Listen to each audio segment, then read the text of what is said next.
इस आदमी के शरीर को पिघलाया गया है, ये एसिड किसी की इन्वेंशन है, कोई नई खोज। हाँ सर, उस बॉटल के निचले हिस्से से जो निशान बना था जिस केमिकल से, वो भी एसिडिक है और हमारे किसी केमिकल से मैच नहीं करता। लेकिन सर, अगर इस एसिड ने रजीत की बॉडी को पिघला दिया तो फिर वो स्टीम बॉक्स क्यों नहीं पिघला? वो इसलिए क्योंकि ये एसिड किसी मेटेलिक चीज को नहीं पिघलाता है और इसीलिए इस एसिड को कांच की बोतल में रखा गया था। सर फिर तो उसे बहुत दर्द हुआ होगा। नहीं वंश, मुझे नहीं लगता है इसे दर्द महसूस हुआ होगा। क्यों सर? क्योंकि श्रेया पहले इसे बेहोश कर दिया गया था। मतलब पहले इसे बेहोश किया गया, फिर मारा गया, उसके बाद स्टीम बॉक्स की ड्रेन पाइप से बहा दिया गया। बहुत ही डरावना और भयानक तरीका है किसी की जान लेने का। हाँ, और बहुत ही अजीब भी। ये सब कैसे किया गया होगा, ये कौन सा एसिड है, ये सब पता लगाने के लिए मुझे थोड़ा वक्त लगेगा। लेकिन सर, अगर ये किसी का आविष्कार है, नई खोज है, तो जाहिर सी बात है उसने इसके पेटेंट को रजिस्टर करवाया होगा। बिल्कुल करवाया होगा। इंटरेस्टिंग। इसका मतलब जिसने भी पेटेंट रजिस्टर करवाया है उसकी सारी इंफॉर्मेशन हमें गवर्नमेंट ऑफिस से मिल सकती है। हेलो, क्या? रजीत का? ओके। अभी पता चला है कि विनय ने जिस पार्टनर वाले नंबर पे फोन किया था वो और किसी का नहीं बल्कि रजीत का नंबर था। इसका मतलब विनय और रजीत एक दूसरे को जानते थे और रिजॉर्ट में विनय के कमरे में हमें जो 2 ग्लासेस मिले थे उनमें से एक ग्लास शायद रजीत का था। अब तो विनय के घर वालों से ही पता करना पड़ेगा।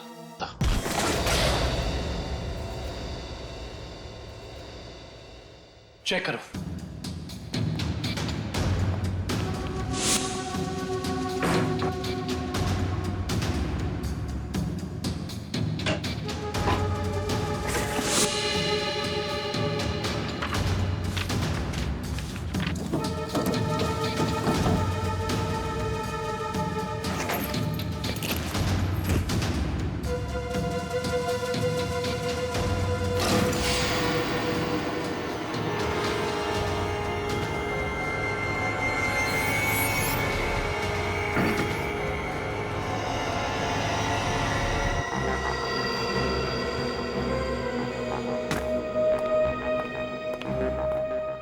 ये बॉटल देखो, इसका नीचे का हिस्सा बिल्कुल वैसे ही है जैसा निशान हमें रिजॉर्ट के स्टीम रूम में मिला। तो इस केमिकल से रिकी ने रजीत की बॉडी पिघला कर उसका खून कर दिया है। हाँ, लेकिन एक स्टीम रूम का अटेंडेंट किसी को इतनी चालाकी से नहीं मार सकता। ये उसके दिमाग का काम हो ही नहीं सकता। कोई है जो उससे ये करवा रहा है। कौन करवा सकता है ये सब? इसका जवाब तो रिकी देगा। हाँ, और उसके लिए रिकी का मिलना बहुत जरूरी है। चलो बाहर लोगों से पूछते हैं, शायद उसे जाते हुए किसी ने देखा। एक्सक्यूज मी, आप लोग सब यहीं आसपास रहते हैं? जी जी। ये वो रिकी रहता है यहाँ पे, आप लोग उसे जानते हैं? आज आपने उसे देखा? हाँ सर, मैंने देखा उसे। बड़ी जल्दी में लग रहा था और एक बैग भी था उसके हाथ में। अच्छा, यहाँ से किस तरफ गया था वो? सर उस तरफ। उस तरफ? हाँ सर, एक ट्रक आया और रिकी उस पे बैठ के निकल गया। थैंक यू, चलो उस डायरेक्शन में देखते हैं।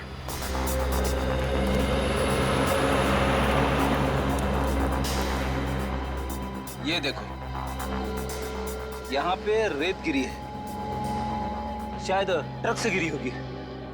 इसका मतलब जिस ट्रक में रिकी गया वो ट्रक बिल्डिंग मटेरियल लेके जा रहा था। यहाँ आसपास कुछ कंस्ट्रक्शन चल रहा है, ढूंढना पड़ेगा।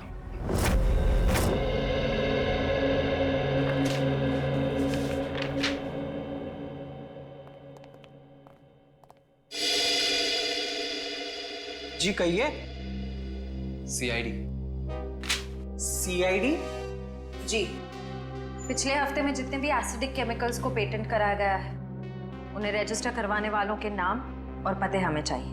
केमिकल का कोई नाम भी तो होगा। आप वो फाइल हमें दे दीजिए, हम खुद ढूंढ देंगे। ठीक है।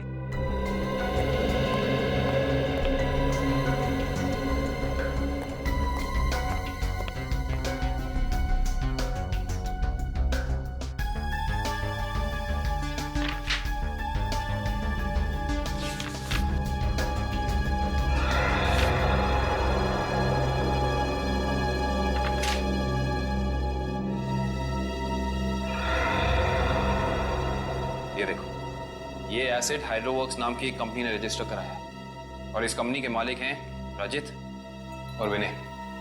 इसलिए विनय के सेल फोन पे रजित का नंबर पार्टनर के नाम से सेव था। रजित अपने खोज से मरा और उसका पार्टनर विनय एक बंद कमरे में मरा हुआ मिला। इंटरेस्टिंग। ये केस तो और भी ज्यादा उलझता जा रहा है।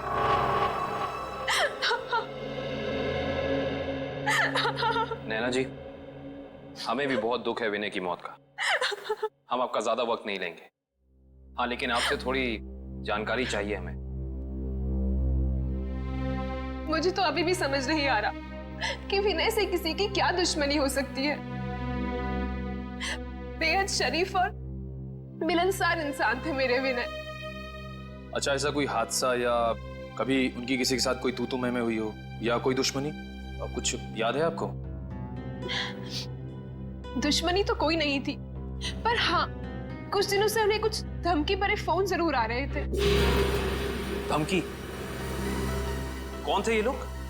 मालूम नहीं, पर मैंने बहुत समझाया उन्हें कि उन्हें जाके पुलिस में कंप्लेन कर देनी चाहिए, पर उन्होंने मेरी एक ना सुनी। कहते रहे कि कोई मजाक कर रहा होगा। सीरियसली लिया ही नहीं इस बात को। नैना जी, आप हमें हाइड्रोवर्क्स के बारे में क्या बता सकती हैं? हमारी इंफॉर्मेशन के हिसाब से विनय और रजीत दोनों पार्टनर्स थे और इन दोनों ने मिलकर एक बहुत ही खास केमिकल की खोज की थी। देखिए, मैं बस इतना जानती हूँ कि वो दोनों साथ में काम कर रहे थे, बस। देखिए नैना जी, उसी केमिकल का इस्तेमाल करके पहले किसी ने रजीत को और फिर विनय को मार डाला। ऐसा कैसे हो सकता है? वो केमिकल तो विनय अपने साथ लेकर जाने वाले थे, एक ब्रीफकेस में।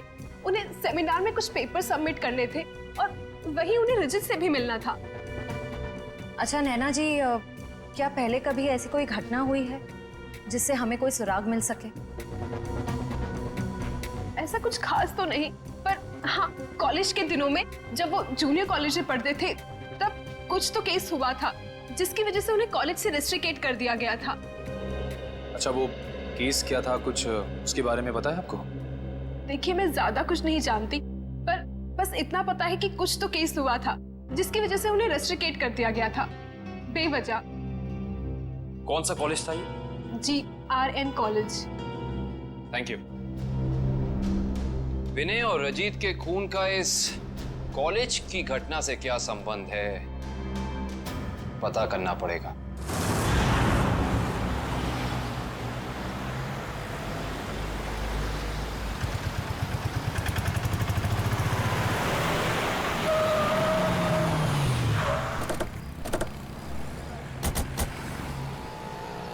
ये देखिए, रेत यहाँ पे पड़ी हुई है और ये देखो टायर के मार्क्स। इसका मतलब ट्रक यहाँ पे आके रुक गया था, लेकिन ये कंस्ट्रक्शन का काम भी तो बंद है। यही वजह है कि अब हमें ये पूरी जगह चेक करनी होगी। आओ अंदर चलकर देखते हैं।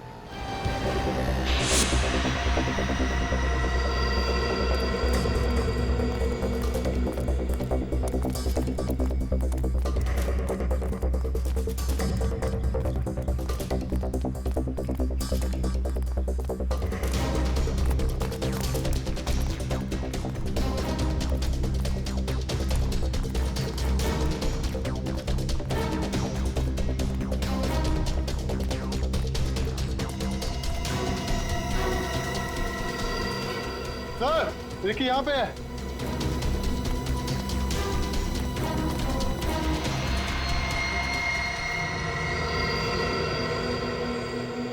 रिकी, रिकी, ये तो ठंडा पड़ गया। हाँ सर, इसकी स्किन भी कड़क हो गई है। पहले से हॉस्पिटल पहुंचाओ।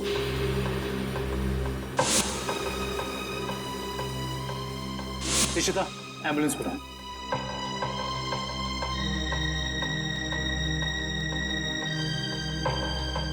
इसके शरीर पे जेल जैसा कुछ लगा हुआ है, जिसकी वजह से इसका शरीर अकड़ गया होगा।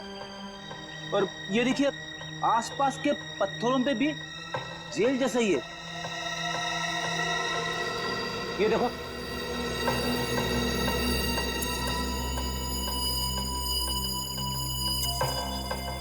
ये जेल क्या है इसके बारे में तो पता करना होगा। इन टुकड़ों को लैब ले चलो। जिस तरीके का केमिकल हमें क्राइम स्पॉट पे मिला है उसी तरह का केमिकल मैंने बनाया है और ये केमिकल मैं इस बॉक्स में डालता हूं। तारिका, बॉडी टेम्परेचर मिला? नॉर्मल है सर। गुड।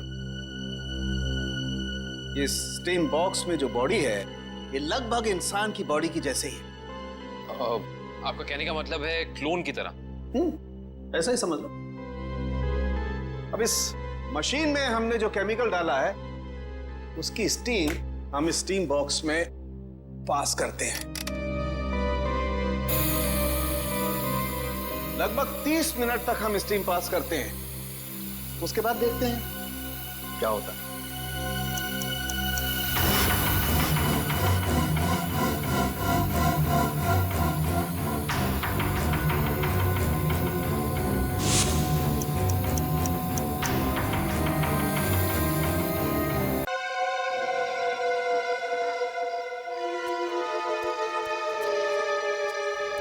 ये आदमी कर क्या रहा है अंदर?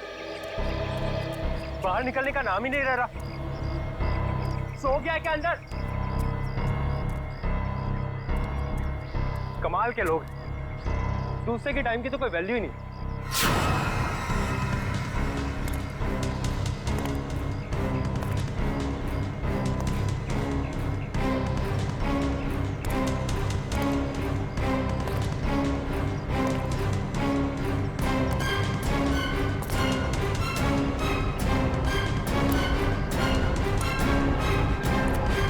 सर,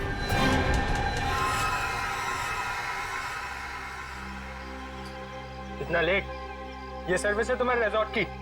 सॉरी सर, आपने कैंची मांगी थी वो तो नहीं मिली। चाकू लेकर आया, इससे काम हो जाएगा। तो ब्लडी लाउजी पीपल। 10:30 हो गए, मीटिंग्स करनी है, अपॉइंटमेंट्स है, और अंदर ये आदमी बैठ के धरना दे रहा है। सर, आप अंदर नहीं जा सकते सर। हेलो भैया, सुन रहे हैं आप? ओ भाई साहब, जल्दी कीजिए, मुझे लेट हो रहा है। शराफत नाम की भी कोई चीज होती है, घर ही बनाकर बैठ गए हो। इग्नोर करने की भी हद होती है यार।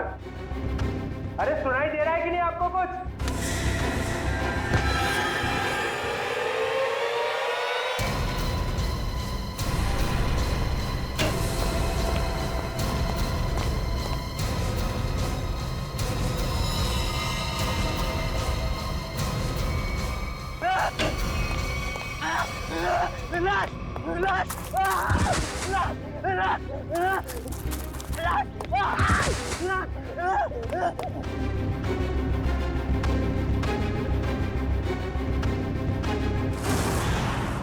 हाँ मैडम, मैं पार्टी में आने की कोशिश करूंगी। कुछ प्रॉमिस नहीं कर सकती, मेरा जॉब ही कुछ ऐसा है यार, कभी भी कुछ भी हो सकता है। ठीक है, चल अब मैं रखती हूँ, बाय। नहीं, बिल्कुल नहीं चलेगा। रात को 1 बजे 2 बजे कोई भी कभी भी आके चले जाएगा। जवान लड़की के घर में रात के टाइम में किसी लड़के का आने का मतलब हम अच्छी तरह से जानते हैं। क्या चल रहा है यहाँ पे? हाँ? और ये रो क्यों रही है? आप इनसे ही पूछिए ना, इसने क्या चाला रखा है यहाँ पे। देखिए मैडम, ये सोसाइटी है और हम सब फैमिली वाले हैं, और ये कैसी कैसी हरकतें करके रखी हैं यहाँ। हरकतें? आपका क्या मतलब है? इसका मतलब ये है कि ये दोनों लड़के रात बिरात इसके घर आते हैं, दरवाजा खटखटाते हैं, शरारत करते हैं। और तुम एक बात कान खोलकर सुन लो, तुम यहाँ से खुद से चली जाओ, नहीं तो हम सब मिलकर तुम्हें जबरदस्ती यहाँ से निकाल देंगे। एक मिनट, शांत हो जाइए आप लोग। कौन है ये लोग? मुझे नहीं मालूम कौन है ये। 2 दिन से मेरी रूम पार्टनर नहीं है, और ये लोग रोज रात को आके मुझे तंग करते, जबकि मैंने इनको कभी देखा भी नहीं है। देख जिया, झूठ मत बोल। तू ही हमें बुलाती है और अब पहचानने से मना कर रही है। हाँ, कसम से हमेशा खुद ही फोन करके बुलाती है हमें। देखो, झूठ मत बोलो, मैं तुम लोगों को नहीं जानती हूँ। पता नहीं ये लोग मुझे क्यों बदनाम कर रहे हैं। देखो, झूठ और सच का फैसला कहीं और जाकर करना, समझी? गुप्ता जी, इस बात का फैसला अब अभी कीजिए आप, और अगर आपसे भी नहीं होता है तो हम सब मिलकर इस लड़की का कमरा खाली कर देंगे। प्लीज सर, ऐसा मत कीजिए। देखो, मैं तुम्हें भाड़े पे घर देने के वक्त कहा था ना, हमारे सोसाइटी का रूल बहुत सख्त है। क्या बोला था ना? बोला। प्लीज सर, इसमें मेरा कोई कसूर नहीं। फिर भी 2 दिन में मेरी रूम पार्टनर आ जाएगी, तब मैं अपना सारा सामान यहाँ से शिफ्ट कर लूंगी। ओके, 2 दिन का टाइम देता हूँ, लेकिन 2 दिन में रूम खाली हो जाना चाहिए, समझी? तुम दोनों भागो यहाँ से। अरे चलो निकलो। ठीक है जिया, ये तूने अच्छा नहीं किया। हाँ। पहले खुद ही हमें बुलाती है और फिर इंसल्ट करती है। कमाल है यार। चल चल।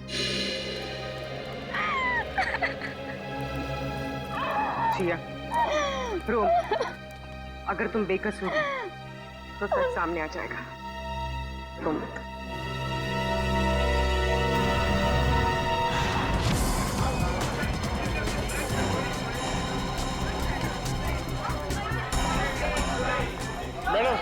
मैडम मेरा बिल बनाइए फौरन। सुनिए जरा शांत हो जाइए। देखिए, यहाँ पर खून हुआ है। जब तक हमारा इन्वेस्टिगेशन पूरा नहीं होता, कोई ये होटल छोड़कर नहीं जाएगा। मैडम आप भी ध्यान में रखिए, कोई भी गेस्ट नहीं जाएगा यहाँ से, समझे?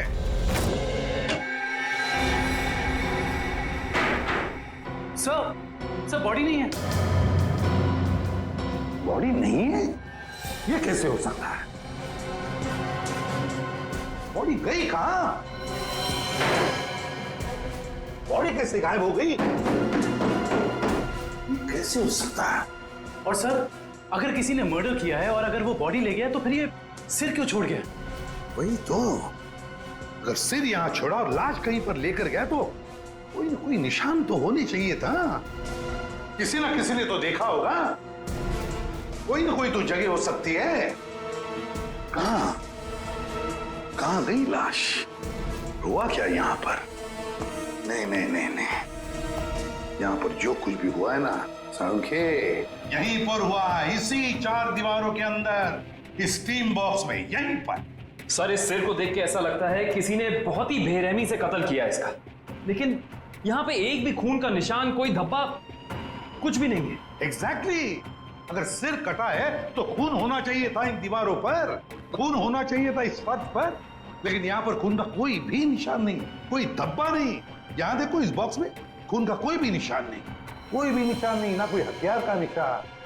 सांखे, सिर कटा हुआ है, लाश गायब है, लेकिन इस पूरे कमरे के अंदर कुछ भी निशान नहीं, कमरा सुथरा साफ है।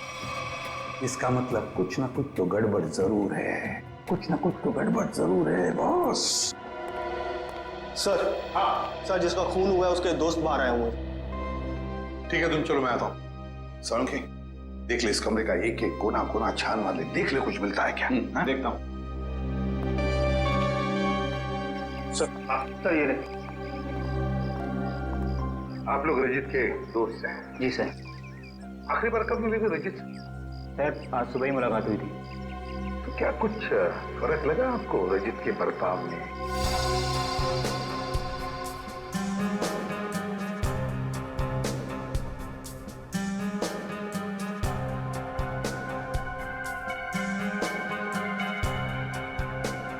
सर, ऐसी तो कोई बात नहीं है। इनफैक्ट हम जिम से साथ में ही आ रहे थे, कॉरिडोर में मेरी उससे बात भी हुई। बहुत फ्रेश और बहुत खुश लग रहा था। अरे रजित, कैसी रही तुम्हारी मसाज? हाँ, हल्का महसूस कर रहा हूँ। सेमिनार के लिए आए पर ऐसा लग रहा है वेकेशन के लिए आए हैं। मुझे लगा तुम वाकई में वेकेशंस के लिए ही आए हो। अरे कहीं सेमिनार में सो मत जाना। नहीं, मैं आधे घंटे के लिए स्टीम बात कर लूँ, फिर टॉक्सिन्स भी क्लीन हो जाएंगे और मैं फ्रेश भी लगूंगा। सर, उसके बाद हम दोनों यहाँ स्टीम रूम में आए और वो स्टीम रूम का अटेंडेंट रिकी, सर रिकी ने ही स्टीम रूम तैयार किया था रजित के लिए। Good morning sir. Good morning Ricky. 10 बजे का अपॉइंटमेंट है मेरा। Yes sir. सर आप साइन कर दीजिए। Thank you sir. आइए सर।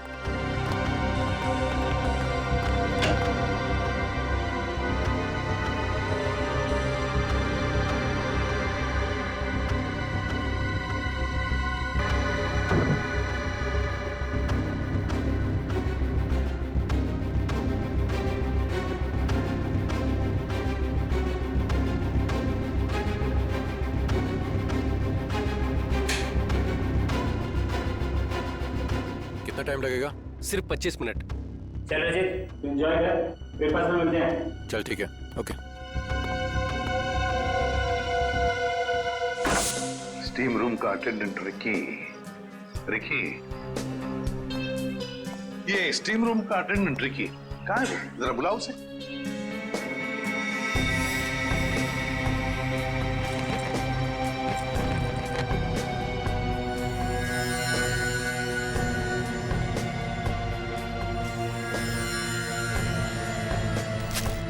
सर वो जब से हादसा हुआ है तब से गायब है। रिकी इस रिसोर्ट में कहीं नहीं। रिकी गायब है? जब से हादसा हुआ रिकी गायब है। इस रिकी का पता लगाना पड़ेगा। सर सर, खून, एक और लाश उधर है। ये हो क्या रहा है आपके होटल में? हाँ, एक सिर मिला है जिसकी लाश गायब और अब ये दूसरा खून। सर मैं तो खुद परेशान हूँ, ये क्या हो रहा है मुझे समझ नहीं आ रहा सर। अब बाहर फिरिए।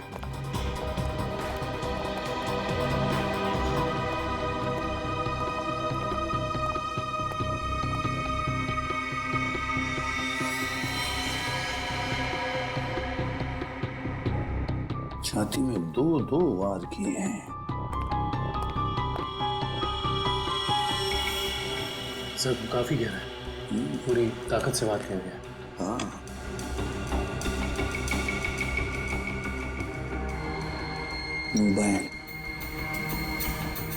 Correct sir. देखो फिंगरप्रिंट चेक करो इस पर। सर, हाँ, ये खाली ब्रीफकेस? स्टील की ब्रीफकेस, वो भी खाली। जरूर इसमें कुछ ऐसा सामान था जिसकी वजह से शायद इसे मारा गया। सर ये 2 ग्लासेस। 2 ग्लासेस?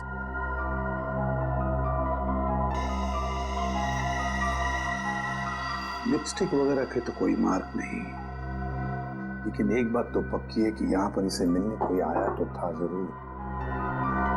कोई ऐसा आदमी जिसे शायद जानता था, जरूर जानता होगा उसे।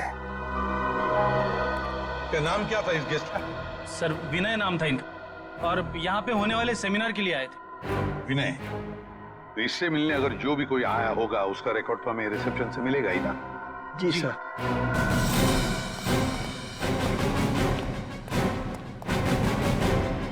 देखो विनय के बारे में और कुछ जानना चाहते हैं हम लोग। ये विनय कब आया था यहाँ पर? अब सर मिस्टर विनय ने आज सुबह ही चेक इन किया था हमारे रिजॉर्ट में, करीब 8 बजे। 8 बजे? जी। अकेले ही आया था या कोई साथ में भी था उसके? अब नहीं सर, वो अकेले ही थे। उनके रूम में कोई बाहर से विजिटर आया था? नहीं सर, बाहर से तो कोई नहीं आया था, लेकिन उनके सेमिनार से उनके रूम में कोई गया हो तो उसका पता नहीं हमें। अच्छा, विनय के बारे में कुछ खास बात याद आती है तुम्हें? मेरा मतलब है कुछ भी, यू नो?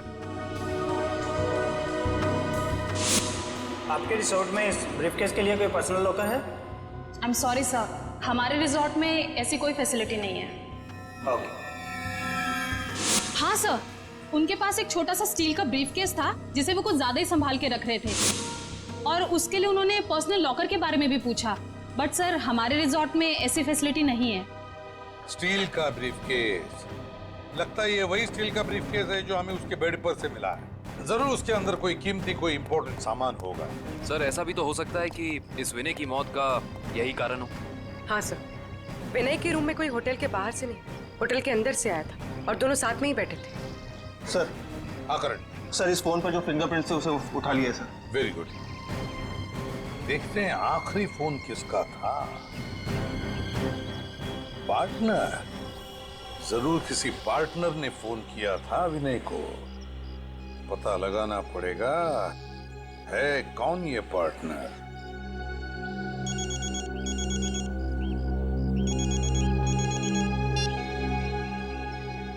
हेलो, हाँ, तुम आज से ही काम शुरू कर दो, ये जरूरी है।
जिया,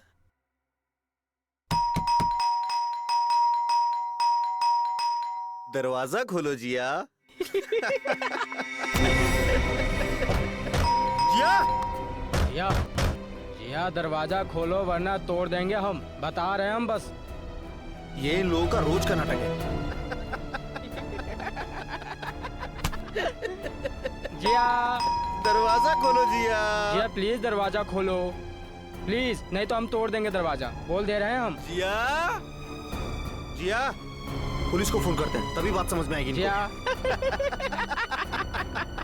दरवाजा खोलो जिया। जिया,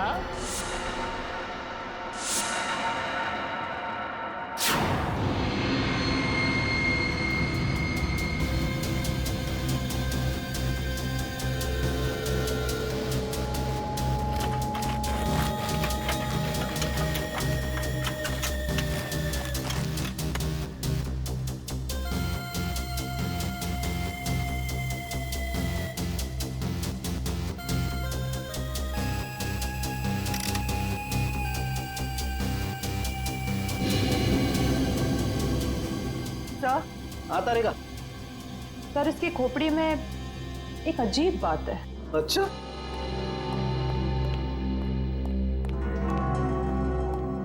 क्या अजीब बात है? सर इसकी गर्दन पे ना तो किसी चीज से काटने का निशान है और ना ही तोड़ने का। लेकिन कोई ना कोई निशान तो जरूर होना चाहिए। हाँ, कोई निशान तो होना ही चाहिए। अगर हथियार का नहीं है तो किसी और चीज का निशान होना चाहिए जिससे मारा गया। और इसकी खोपड़ी का अंदर का हिस्सा बिल्कुल खाली है। ऐसा लगता है जैसे कि सारी चीजें पिघलकर बह गई हो। ऐसा कैसे हो सकता है तारिका? इसके अंदर कोई मोम तो होता नहीं, खून है, मसल्स हैं, टिश्यूज हैं। हाँ, लेकिन ये खोपड़ी बिल्कुल खाली है।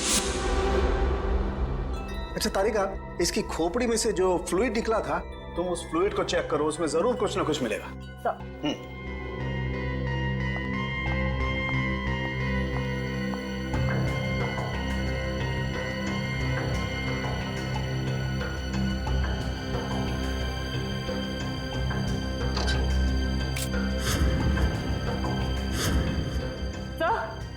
ये देखिए,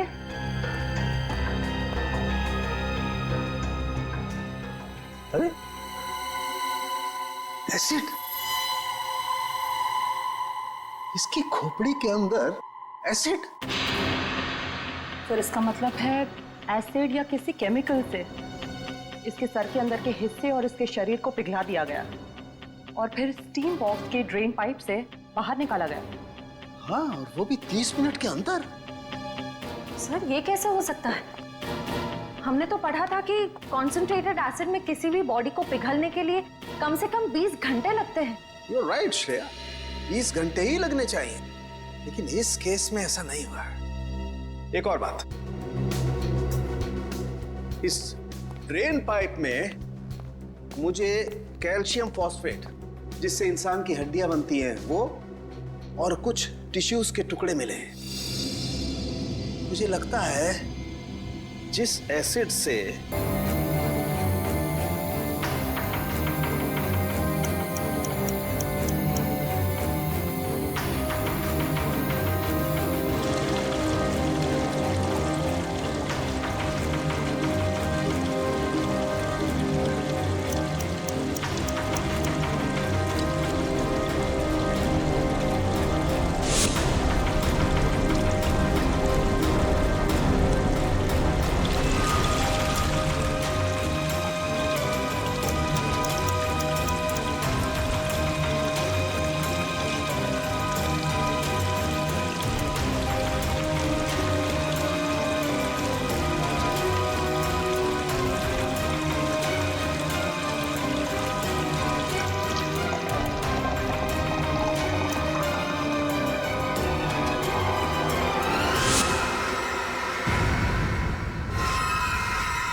गजब हो गया सर, 30 मिनट में पूरी बॉडी डिसॉल्व हो गई। हाँ निखिल, ये केमिकल बहुत पावरफुल है। थोड़ी सी मात्रा में पूरी की पूरी बॉडी पिघल करके बह जाती है। रिकी की बॉडी भी इसी केमिकल की वजह से फ्रीज होकर के अकड़ गई थी। आई सी, बहुत ही खतरनाक केमिकल है ये।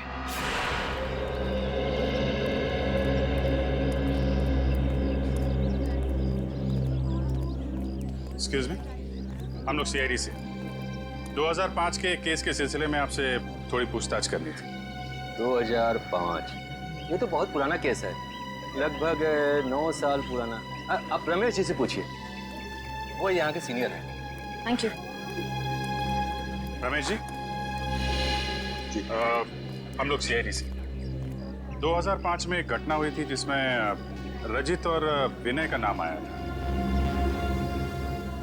रजित और विनय? सर, क्या है कि हर साल इतने लड़के लड़कियां आते हैं तो नहीं, उस केस में इन दोनों लड़कों को रेस्ट्रिकेट किया गया था। रेस्ट्रिकेट? अरे हाँ, याद आया। उस साल कॉलेज के एक स्टूडेंट की मौत हो गई थी और इन दोनों लड़कों का नाम भी उस केस से जुड़ गया था। काफी बवाल हुआ था। ये स्टूडेंट कौन था और उसकी मौत कैसे हुई? मैडम, बहुत अजीब तरीके से हुई थी। ये किस्सा लेबोरेटरी में हुआ था।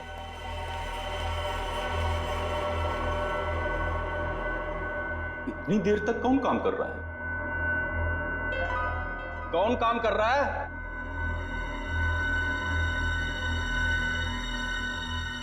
अरे भाई, खोगे का काम में जवाब तो दो। कब तक काम करोगे? अरे चुप क्यों हो? बताओ, मैं लेबोरेटरी बंद करूं या खुली रहने दूं?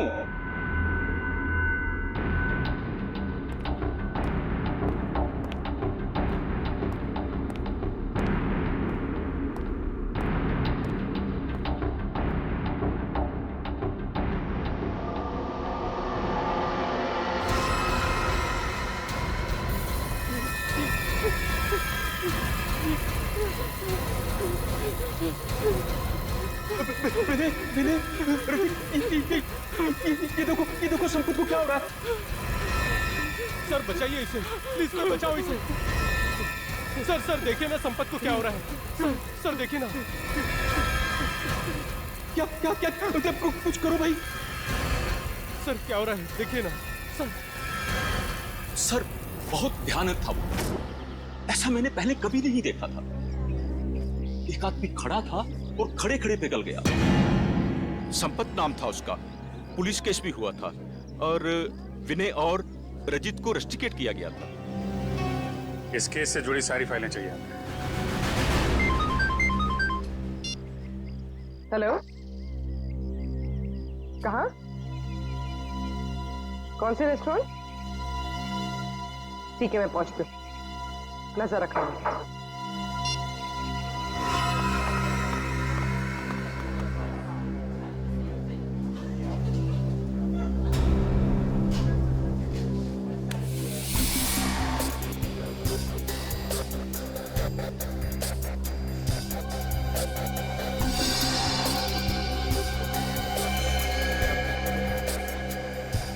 मजा तो आता है यार। अरे काहे का मजा यार? पता है, रात को जैसे ही जाते हैं ना उसके घर के सामने, तभी चौकीदारों को पटाना पड़ता है।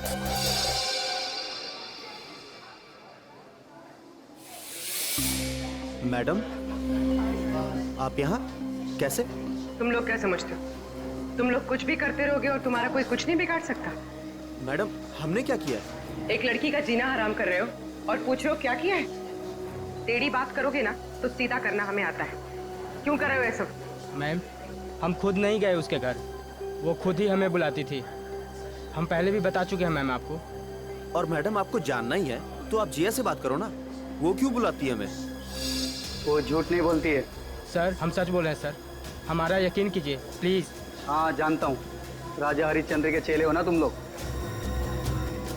देखो, लास्ट चांस दे, सच सच बताओ, उस लड़की को क्यों परेशान कर रहे हो? और अगर सीआईडी का तरीका अपनाओगे ना तो तोते की तरह बोलना शुरू कर दोगे।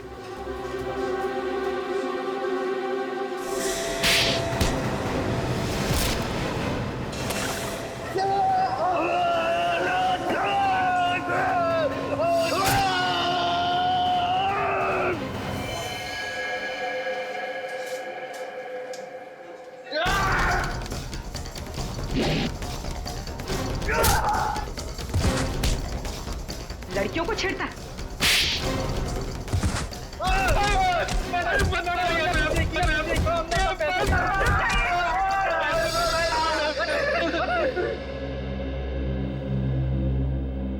किसके कहने पे किया ये सब? एक्सपेरिमेंट हो रहा था साइंस लैब में 2005 में और बेस्ट इन्वेंशन करने वाले को स्कॉलरशिप मिल रही थी। ये तो स्टूडेंट पिघल के मर गया था संपत। इसने एक स्पेशल एनेस्थीसिया बनाया था बेहोश करने की दवा, जो किसी भी मसल को 5 मिनट के लिए फ्रीज कर सकती थी। और ये रजित और विनय, इन्होंने एक ऐसा केमिकल बनाया था जो किसी भी चीज को 30 मिनट के अंदर पिघला सकती थी। सर ये देखिए।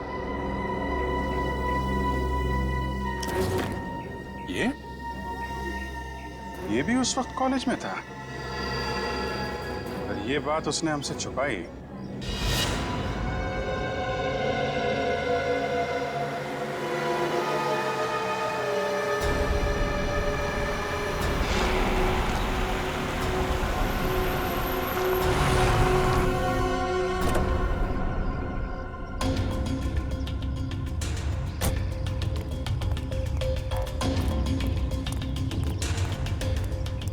पैसे लिए?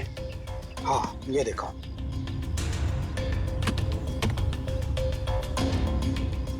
अब खुश?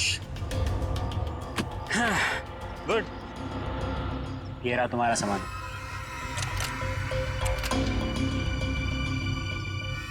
तो ये है दुनिया का सबसे बड़ा आविष्कार जो अब मेरा होगा। बिल्कुल तुम्हारा है।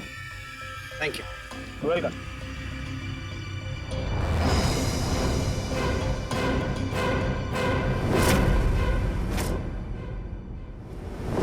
ये छुप छुप के क्या कर रहे हो? हैं? क्या कर रहे हो छुप छुप के? आगे मत बढ़ना, वरना ये बोतल इसी के साथ मैं फोड़ दूंगा। मत बढ़ना आगे, कह रहा हूँ आगे मत बढ़ना, नहीं तो ये मारा जाएगा। तुम यहाँ से जा नहीं सकते हो, छोड़ो उसे। आगे नहीं बढ़ना। कहा ना, मैं झूठ नहीं बोला मैं। पीछे रहो, आगे मत बढ़ना।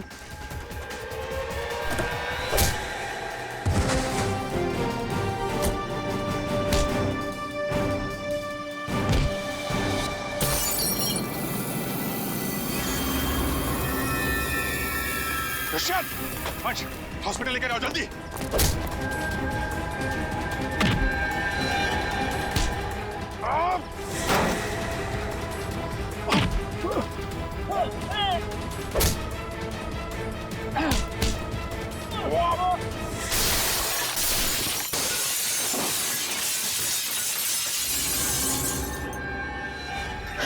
हाँ, मैं नहीं मारा उसे। मैंने और रजित के केमिकल का इस्तेमाल करके मैंने संपत को लैब में मार डाला। रेतेन, तुम यहाँ क्या कर रहे हो? और संपत के बनाए हुए केमिकल पर अपना नाम डालकर मैंने उसे भेज दिया। क्यों किया तुमने ऐसा? मुझे पैसों की जरूरत थी। मेरे खर्चे पूरे नहीं पड़ रहे थे। और जब मुझे पता चला कि संपत ने एक ऐसे केमिकल का आविष्कार किया जिससे बॉडी फ्रीज हो जाती, उसकी इंटरनेशनल मार्केट बहुत ज्यादा थी। उससे वो केमिकल हासिल करने के लिए मैंने उसे भी मार डाला। रजित और विनय को उन्हीं के खोजे हुए केमिकल से मार दिया और केमिकल बेच के पैसा कमाना चाहते थे, क्यों? हाँ। और इसमें वो स्टीम रूम का अटेंडेंट रिकी, उसने तुम्हारी मदद की थी। हाँ, लेकिन मैंने उसे पैसे दिए थे। इस बॉटल का सारा केमिकल टीम बॉक्स में डाल देना। जैसे ही काम खत्म हो जाए इस बॉटल को गायब कर देना। चलो। हाँ, समझ गया। चलो निकलो। मैंने पहले विनय को मारा।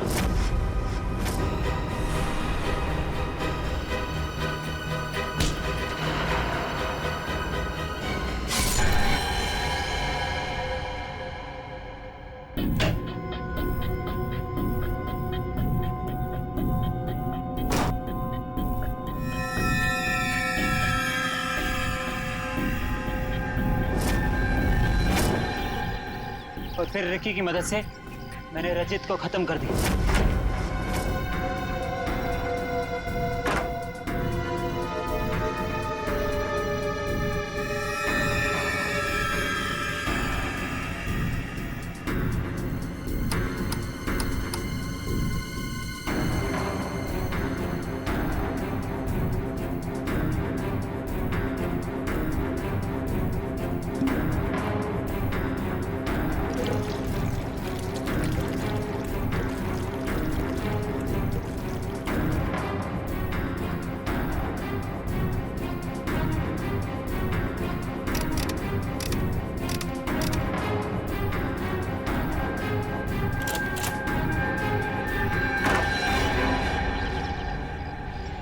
रिकी तो तुम्हारा साथी है ना, फिर उसे मारने की कोशिश क्यों की तुमने? रिकी मुझे ब्लैकमेल कर रहा था। मैं सोच रहा हूँ कि जुबान भी कितनी कीमती चीज है, अगर फिसल जाए तो करोड़ों का नुकसान करा दे, इज्जत गवा दे, फांसी चढ़वा दे। मतलब? वो केमिकल की बोतल मेरे सीने में 2 मर्डर्स के राज, बहुत ज्यादा है। जुबान झेल नहीं पाएगी, वजन तो करना ही पड़ेगा। लो पैसे पकड़ो और अपना मुंह बंद रखो, समझे? उसी केमिकल से मुझे डरा रहा था। क्या करता था? जरूरत थी और मजबूरी। Shut up! समाज की भलाई के लिए की गई खोज का गलत इस्तेमाल किया है तुमने। 3 खून किए हैं। तुम जैसे लोगों के लिए कानून ने भी एक खोज की है, फांसी। आप लोगों को जरा सा भी एहसास नहीं हुआ कि आप लोग सब मिलकर एक अकेली लड़की के साथ इतनी नाइंसाफी कर रहे थे? कोई इस तरह से परेशान करता है किसी को? बोलिए। सॉरी मैडम, ये रमेश जी को अपना फ्लैट बेचना था और उन्हें अच्छा बायर भी मिल गया था, इसीलिए सब। और मैडम, जिया घर खाली करना भी नहीं चाह रही थी और उसके लीज एग्रीमेंट को खत्म होने में अभी टाइम था। मैडम, ये रमेश जी ने एक दिन आकर हमें अपनी तकलीफ बताई और हमसे हेल्प मांगी। तो आप लोग ने मिलकर ये ड्रामा किया, एक लड़की के कैरेक्टर पर कीचड़ उछाला। आप लोग ऐसा कर कैसे सकते? और रमेश जी, आप पैसों के लालच में इंसानियत भूल गए। सॉरी मैडम, मुझसे गलती हो गई, अब ऐसा नहीं होगा। जिया अब यहीं रहेगी, इसी फ्लैट में। जिया, मुझे माफ कर दो, I am really sorry. Please sir, sorry बोल के मुझे शर्मिंदा मत कीजिए। थैंक यू मैम, आपने मेरी बहुत हेल्प की, वरना मैं अपने पेरेंट्स के पास वापस चली जाती। देखो जी, कभी घबराना नहीं, अपने हक और अपने सम्मान के लिए हमेशा लड़ना, समझे? Best of luck. Thank you ma'am.